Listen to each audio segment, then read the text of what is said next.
Après avoir fantasmé sur l'avenir au milieu du XXe siècle, les Français rêvent désormais du passé. La tendance vintage est en train d'exploser. C'est une explosion et les gens adorent. Certainement un esthétisme qui n'a pas de faute de goût. Et pour les gens qui aiment, les couleurs, les formes sont complètement différentes. L'ancien nous rassure, donc beaucoup de souvenirs familiaux. Pour les hommes, la mode du port de la barbe a vu réapparaître les barbiers. C'est la première fois. Je recommencerai si on me l'offre. Déjà, on les conseille pour la taille par rapport à la forme de leur visage. Ça, c'est très important. Et puis après, on conseille tout le rituel à domicile. Les femmes, elles, pouvaient profiter d'une séance de relooking et découvrir l'état d'esprit des pin-up.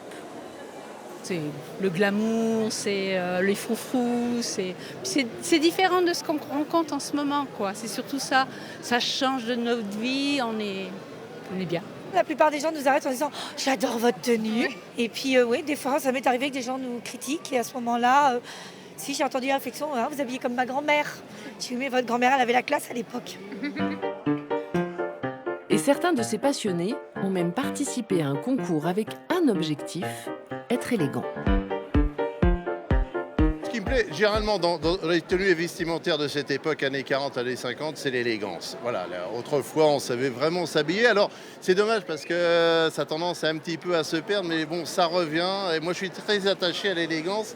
Les petits points de détail, les barrettes de cravate qu'il y avait autrefois, les montres à gousset. Moi je trouve ça absolument super. Et j'aimerais beaucoup que ça revienne à la mode.